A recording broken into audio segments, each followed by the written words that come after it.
যে সুনামগঞ্জকে একসময় বলা হতো মাছের জেলা, সেখানে এখন শূন্যতার ছাপ। সারাদিন জাল ফেলেও হাতে গোনা কয়েকশো টাকার মাছ নিয়ে ঘরে ফিরছেন জেলেরা। সংসার চালাতেই হিমশিম খেতে হচ্ছে তাদের। শিয়ালমারা হাওরপাড়ের বাসিন্দা নজির উদ্দিন সকাল থেকে সন্ধ্যা পর্যন্ত বিভিন্ন হাওর ও নদীতে জাল ফেলে মাছ শিকার করেন তিনি।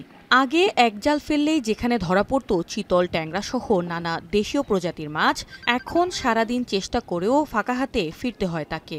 পুঁটি, ট্যাংরা, কই, বেদা, বান, গন্যা, কাল্লা, ওখানে এটা বলেও দেখি না। ওই যে জাল ফালাইতে রাখছি, ওই যে জাল। জেলার অয়েজখালী মৎস্য অবতরণ কেন্দ্রে এক সময় প্রতিদিন 15 লাখ টাকার মাছ কেনা বেচা হতো। সেখানে এখন কেবল নীরবতা। ব্যবসায়ীরা বলছেন, চাহিদা মতো মাছ না থাকায় বিপাকে পড়েছেন তারাও।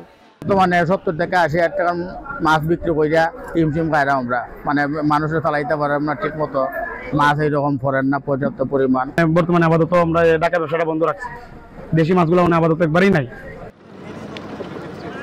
জেলায় 137টি হাওর, 26টি নদী আর 20,000-এর বেশি পুকুর থাকলেও বাস্তবে কমেছে মাছের উৎপাদন।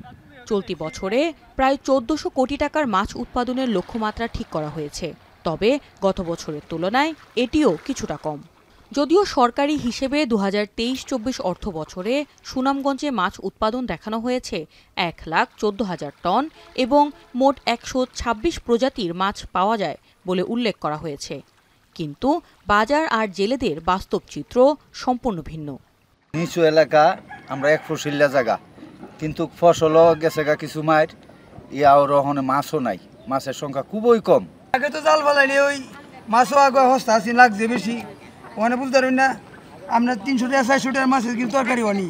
এক ফোনা জাল দেখছেন তো অবস্থা, কোনো পোনা যে জন্মিব এই ক্ষমতাটা নেই, ডিম সহ সব মাইরা ফেলায়। হাওরের জেলেদের অভিযোগ, শুকিয়ে যাওয়া বিল রক্ষা ও ক্ষতিকর জাল রপ্তানি বন্ধে জরুরি ব্যবস্থা নিলে আবারও মাছের ভান্ডার ফিরে আসবে। দেশীয় মাছ রক্ষায় হাওরে বিল নার্সারি করা এবং পোনা অবমুক্ত করার আশ্বাস জেলা মৎস্য কর্মকর্তার। হাওরের মাছের উৎপাদন যদি আমরা সঠিক পথে রাখতে চাই, তাহলে আমাদের সম্মিলিতভাবে কাজ করতে হবে। শুধু মৎস্য অধিদপ্তর না, এখানে আমাদের পরিবেশের উন্নয়ন, আমাদের জলজ পরিবেশের উন্নয়ন, এই ব্যাপারেও আমাদেরকে সঠিক পদক্ষেপ নিতে হবে।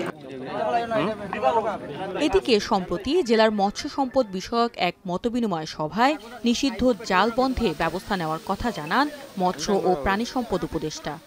এটা যদি আমদানি করা জাল হয়ে থাকে, এটা আমদানি বন্ধের জন্য অবিলম্বে ব্যবস্থা করতে হবে।